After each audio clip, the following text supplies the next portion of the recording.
जय श्री श्याम भक्तों, कैसे हैं आप सब। जब हम व्रत करते हैं या कथा सुनते हैं तो हमें अमोघ फल की प्राप्ति होती है। धन व्यापार की भी वृद्धि होती है इस कथा को सुनने से और आज के दिन पूजा व्रत करने से।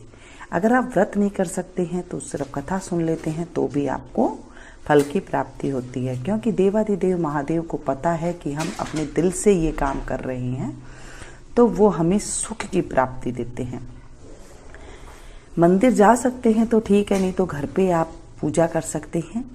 अगर शिवलिंग है तो आप घर पे शिवलिंग की पूजा कर सकते हैं, नहीं तो आप एक गिलास को मांज करके अच्छे से साफ कर ले और उसके अंदर जल भर के रख दे। नया गिलास है तो बहुत अच्छी बात है, फ्रीजर में रख दे और उसके बाद 2-3 घंटे बाद आप उसे निकाल करके देखें। एक प्लेट में उल्टा करके निकाल ले तो वो बिल्कुल शिवलिंग का रूप हो जाएगा। थाली के अंदर आप निकाल लें और उसके ऊपर आप बैठ करके जल चढ़ाएं, पंचामृत चढ़ाएं और सबके जो चढ़ाते हैं उनका अलग अलग फल होता है। चावल चढ़ाने से धन की अष्टलक्ष्मी की प्राप्ति होती है। शहद चढ़ाने से मित्रता की प्राप्ति होती है। अगर किसी के मित्रता नहीं है तो मित्रता की प्राप्ति होती है। जमीन जायदाद की प्राप्ति होती है। रोग का नाश होता है और घी चढ़ाने से लंबी आयु होती है और दही चढ़ाने से सर्व सुख की प्राप्ति होती है। दूध चढ़ाने से मनोकामना की पूर्ति होती है। इस तरह से जब हम पंचामृत चढ़ाते हैं तो सबका अलग अलग फल होता है। जब हम 5 चीजें एक साथ चढ़ा देते हैं तो हमारी सारी मनोकामना पूरी हो जाती है। शिवलिंग के ऊपर ये सारी चीज चढ़ाए, आक धतूरा है तो वो चढ़ाए, नहीं तो आप बेल पत्तर है आपके घर में तो आप वहां चढ़ा दे। भांग जब के पत्ते हैं तो आप उन्हें चढ़ा दे, नहीं है तो आप सूखी भांग पूजा की दुकान पे मिलती है तो आप वो ला करके चढ़ा सकते हैं। कुछ भी नहीं है, चावल धो करके आप चढ़ा दीजिए। चावल शिव जी को अति प्रिय है, धो करके उन्हें चढ़ाएं, लेकिन ध्यान रखें उसमें कोई टूटा हुआ चावल एक भी ना हो। और टूटा हुआ है तो उन्हें आप निकाल दें। उन्हें आप धो करके एक मुट्ठी भर चावल आप शिवलिंग पर चढ़ा सकते हैं। उसके बाद आप तिलक लगाएं। रोली का तिलक नहीं लगता है भोलेनाथ को, आप इन्हें पीला चंदन का लगा सकते हैं, सफेद चंदन का तिलक लगा सकते हैं।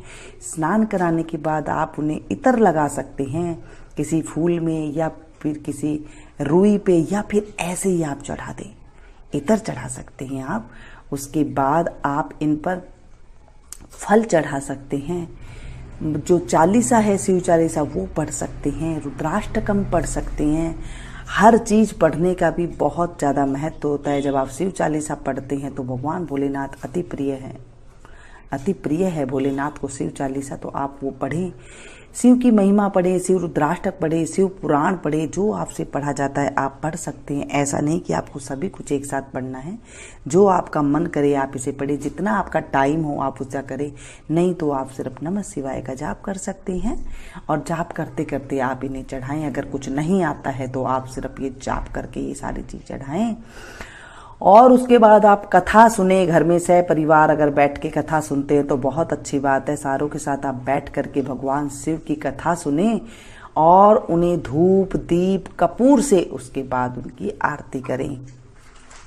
कोई अगर आपने मिठाई बनाई है, मेवा की मिठाई बनाई है ताकि आप उन्हें प्रसाद के रूप में चढ़ा सके। अन्न की मिठाई नहीं चढ़ाते हैं, मेवा की मिठाई चढ़ाते हैं। जैसे खोया होता है उसकी चढ़ गई, पनीर की मिठाई वो है, अन्न ना हो उसके अंदर, ऐसी आप मिठाई उन्हें चढ़ाएं। मिश्री, सफेद मिश्री चढ़ा सकते हैं, जनेऊ चढ़ा सकते हैं, सुपारी चढ़ा सकते हैं, काली तिल चढ़ा सकते हैं, लौंग चढ़ा सकते हैं, इलायची चढ़ा सकते हैं, पान का पत्ता चढ़ा सकते हैं। सबसे अच्छा है अगर आप पान बना करके उनके ऊपर चढ़ा सकते हैं। कोई भी आप चीज उन्हें चढ़ाइए, सब चीज भगवान भोलेनाथ को अति प्रिय है। देवाधिदेव महादेव यानी कि भोलेनाथ, भोले हैं वो किसी चीज से भी प्रसन्न हो जाते हैं। आपके पास कुछ भी नहीं है, सीधा सिंपल आप जल चढ़ा देते हैं तो भी भोलेनाथ अति प्रसन्न हो जाते हैं।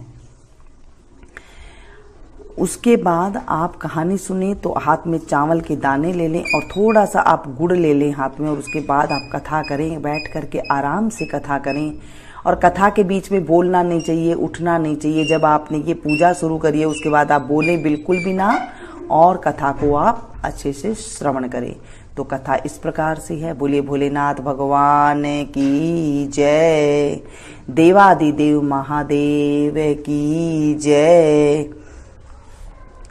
एक सेठ सेठानी थे, गांव में रहते थे।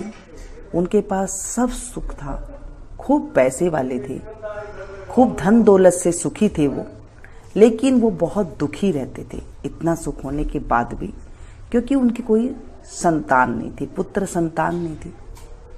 बहुत दुखी थे। 4 कोस दूर वो पूजा करने के लिए जाया करते थे। जब सेठानी जवान थी तब तो वो चली जाती थी।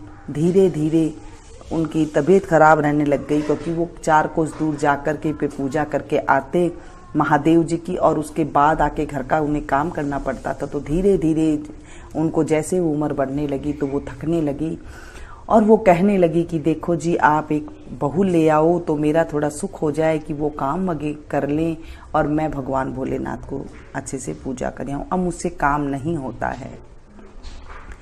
सेठ ने कहा कि मैं कैसे ले आऊं, बेटा बिना कैसे बहू ले आऊं, बेटा तो हमारे है ही नहीं। बामणी बोली, सेठानी बोली कि हमारे पास इतना धन है तो आप धन से ही बहू ले आए। साहूकार ने कुछ बैठ करके सोचा, कहने लगे कौन देगा बेटे की बहू, और उसके बाद फिर वैसे ही चलता गया। कुछ दिन बाद साहूकार ने कहा, सेठ ने कहा कि हे सेठानी, मुझे थोड़ा सा आटा दे दो और उसमें कुछ सोने की मोहरे डाल दो। अब सेठ गया तो कहने 1 कोस दूर गया, 2 कोस दूर गया, आगे जाकर के देखा कि वहां पर कुछ लड़कियां खेल रही है। तो उनमें से वहां जाकर के वो खड़ा हो गया, देखता गया कि सारी लड़कियों ने अपना अपना घर बनाया, मिट्टी में खेल रही थी। तो सारी लड़कियों ने अपने अपने घर को तोड़ दिया, और एक लड़की थी, उसने भी, सबने कहा भाई तू भी तेरा घर को तोड़ दे। उसने कहा ना भाई, मैं तो मेरा घर नहीं तोड़ती, घर तो बहुत मुश्किल से बनता है, मैं तो घर नहीं तोड़ती। साहूकार ने कहा ये तो बहुत सियानी लड़की है, इसी के साथ मैं चलता हूँ, इसी को ही देखता हूँ कि ये कोई क्या करते हैं इनके घर के। जब वो गया तो लड़की के घर में बहुत गरीबी थी, और लड़की को सेठ ने कहा कि बेटा, मैं बहुत दूर से आया हूँ गांव से, और मुझे बहुत तेज भूख लगी हुई है, और मुझे कुछ खाना खिला दो, 2 रोटी खिला दो। तो उसने, लड़की ने कहा कि मैं मेरी माँ से पूछ करके आती हूँ, फिर आपको बताती हूँ। जाकर के गई, माँ एक बटाऊ आया है, एक कोई मेहमान आया है, वो कह रहा है कि मैं भूखा हूँ, मुझे रोटी खिला दो। तो कहने लगी बेटा, अपने घर में तो आटा वगैरह है नहीं, और अभी रोटी थी वो भी खा ली, अपने घर में तो है नहीं, कहाँ से दूं मैं रोटी।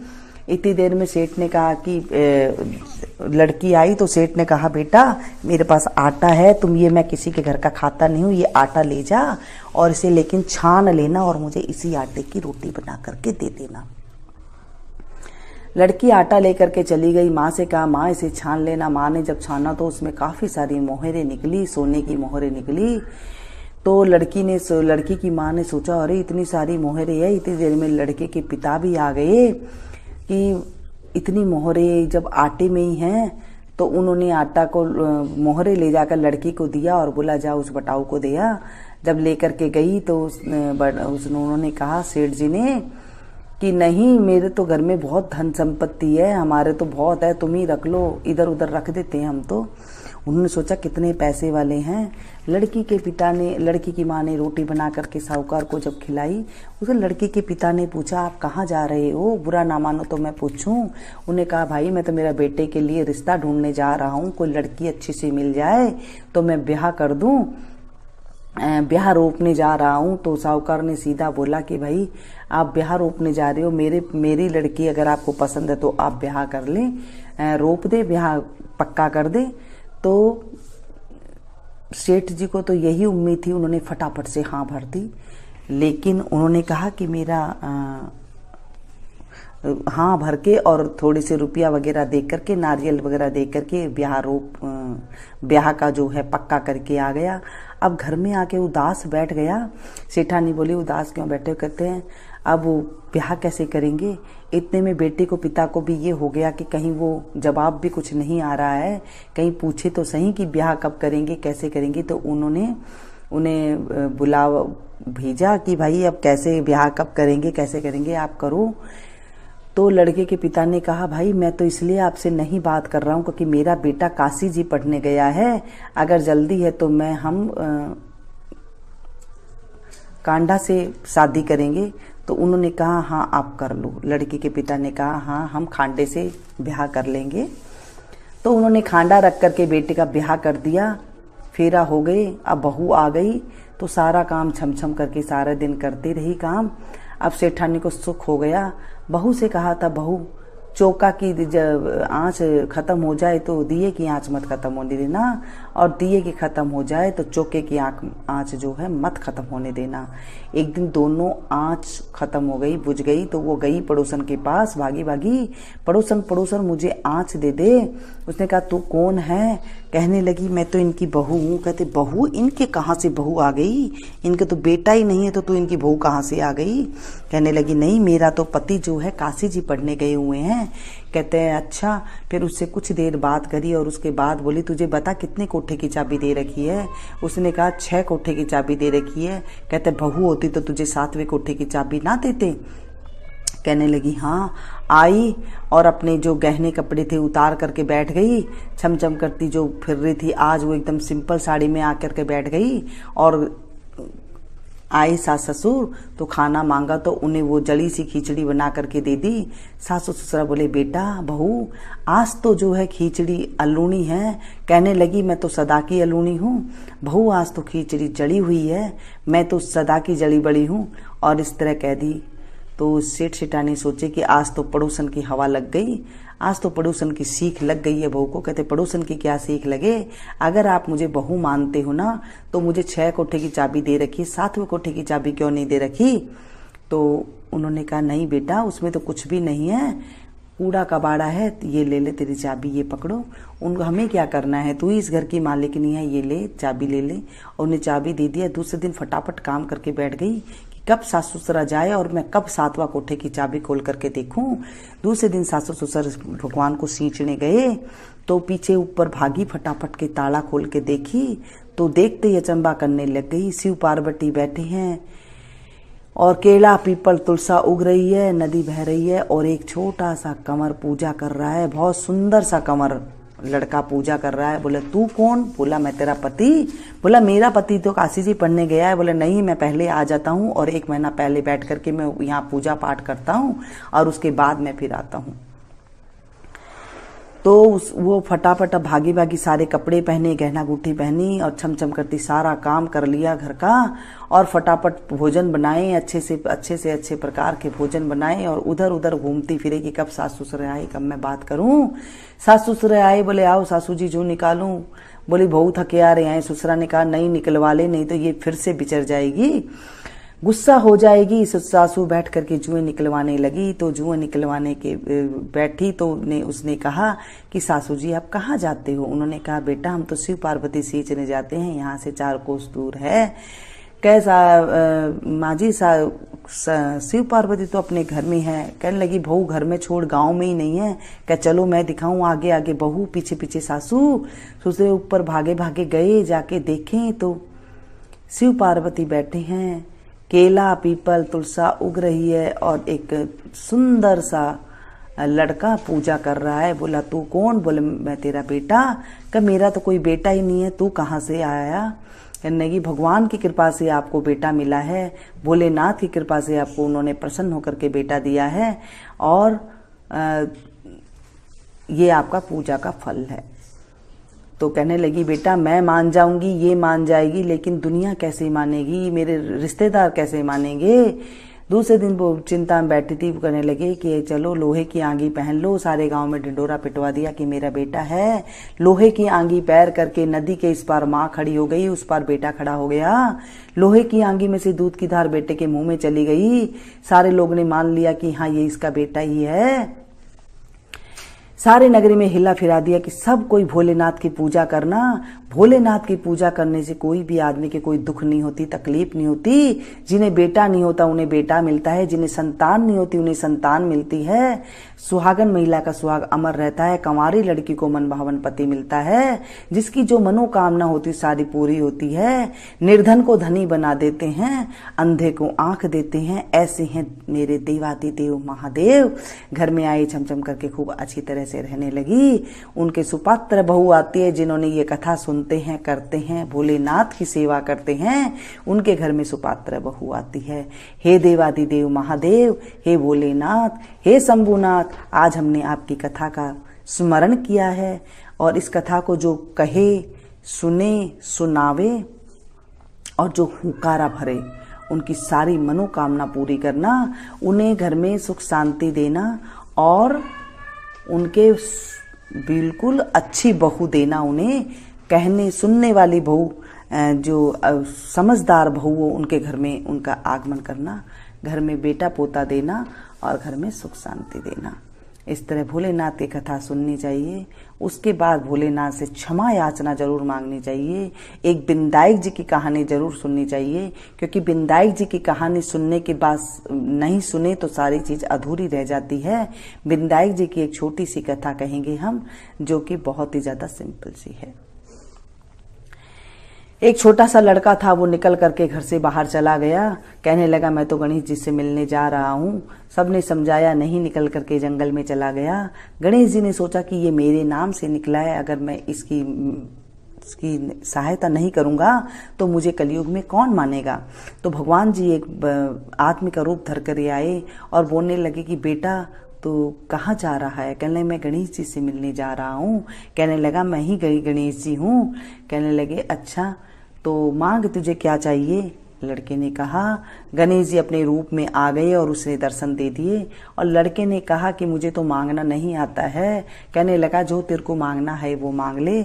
उसने कहा कि हाथी की सवारी दे, सोना चांदी का घर में खिलौने दे, चौकी दे, सुंदर सी बहू दे और नौकर चाकरों का जो है घर में वास हो। इस तरह से मुझे सारी सुख शांति मिले। गणेश जी भगवान ने कहा बेटा तू तो छोटा सा दिखता था, सारा कुछ ही मांग लिया, जा तेरे ऐसे ही हो जाएगा। घर में आया, घर में आकर के कहने लगा देखा तो एक छोटी सी बहू बैठी है और घर में एकदम कोठी हो गई है, नौकर चाकर आ गए हैं, खूब हीरा मोतियां के सारा कुछ घर में झिलमिलाहट हो रही है कि ये माँ, ये गणेश जी से मैं मांग करके लेकर के आया हूँ, ये देखें। माँ बड़ी खुश हो गई और गणेश जी की पूजा आराधना करने लगी। इस तरह गणेश जी महाराज जो आपकी कथा को सुने, सुनावे, हुंकारा भरे, उसकी सारी मनोकामना को पूरी करना और हे गणेश जी महाराज हमारी रक्षा करना। इस तरह करने के बाद आप देवादिदेव महादेव की आरती कर सकते हैं और उसके बाद जो है आप शिव रुद्राष्टकम पढ़ सकते हैं। जो शिव रुद्राष्टकम भोलेनाथ को अति प्रिय है वो जरूर आप पढ़िएगा और उसके बाद आप इसकी आरती जरूर करिए। छोटी सी आरती करेंगे, पौराणिक आरती करेंगे जो बिल्कुल पुराने जमाने की आरती है और साथ में जो है बहुत शास्त्र के अनुसार है। तो चलिए शुरू करते हैं। कर्पूर गौरम करुणावतारम संसार सारम भुजगेन्द्रहारम सदा वसंतम हृदयारविंदे भवं भवानी सहितं नमामि। शीश गंग अर्धंग पार्वती सदा विराजत कैलासी। नंदियो भृंगी निरत करत है, नंदियो भृंगी निरत करत है, गुण भक्तन शिव के दासी। शीतल मंद सुगंध पवन जहाँ बैठे हैं शिव अविनाशी। करत गान गांधर्व सप्त सुर राग रागनी अति गासी। यक्ष रक्ष भैरव जहाँ डोलत बोलत हैं बन के वासी। कोयल शब्द सुनावत सुंदर भ्रमर करत है गुंजासी। कल्प धूमि अरु पार जाति तरु लाग रहे हैं लक्षासी। कामधेनु कोटिक जहाँ डोलत करत फिरत है वीक्षासी। सूर्यकांत सम पर्वत शोभित चंद्रकांत भव के वासी। छऊ तो ऋतु ऋतु फलत चढ़त है, पुष्प चढ़त है बरसासी। देव मुनि जन की भीड़ पड़त है, निगम रहत जो नित्य गासी। ब्रह्मा विष्णु जी को ध्यान धरत है, बाबा शंकर जी को ध्यान धरत है, कछु शिवे हमको फरमासी।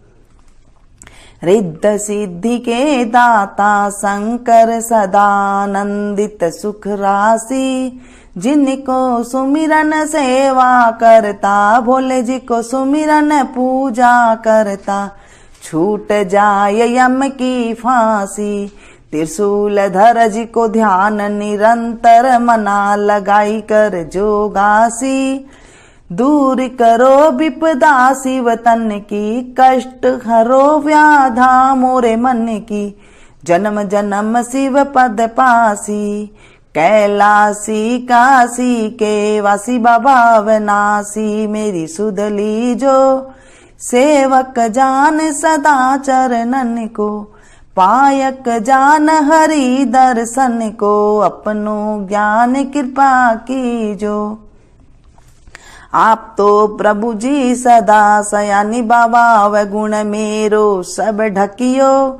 सब अपराध क्षमा कर शंकर, मेरो अपराध माफ कर भोले बाबा। किंकर की विनती सुनियो, अभय ज्ञान दीजो हरि मोह को, सकल सृष्टि के हितकारी। श्री भोलेनाथ बाबा भक्त निरंजन, भूतनाथ बाबा भक्त निरंजन, अलखनाथ बाबा भक्त निरंजन। भव भंजन भव शुभकारी, काल हरो हरि कष्ट हरो, हरि दुख हरो दारिद्र हरो। नमामि शंकर भवानी भोले बाबा, नमामि शंकर भवानी भोले बाबा। हर हर शंकर आप शरणम, सेवा पूजा बंदगी सभी तुम्हारे हाथ। मैं तो कुछ जानू नहीं, तुम जानो रघुनाथ। सिंह चढ़े दुर्गा मिले, गरुड़ चढ़े भगवान। बैल चढ़े शिव जी मिले, तो पूर्ण होए सब काम। सदा भवानी दायिनी, सन्मुख रहत गणेश। पांच देव रक्षा करे, ब्रह्मा विष्णु महेश। सांब सदा शिवाय नमः। देवादिदेव महादेव की जय, शंभुनाथ की जय। तमेव माता च पिता तमेव, तमेव बंधु च सखा तमेव, तमेव विद्या द्रविणं तमेव, तमेव सर्वं मम देव देवं। पापहं पापकर्माहं, पापात्मा पापसंभवो। त्राहि मां पार्वतीनाथो सर्वपापो हरो हरो। त्राहि मां पार्वतीनाथो सर्वपापो हरो हरो। त्राहि मां पार्वतीनाथो सर्वपापो हरो हरो। सांब सदा शिवाय नमः। बोले शंकर भगवान की जय। दोस्तों पसंद आए तो प्लीज एक लाइक जरूर दीजिएगा। इसके बाद मैं आपसे मिलती हूँ फिर से एक नई कथा के साथ, नई जानकारी के साथ। तब तक आप लोग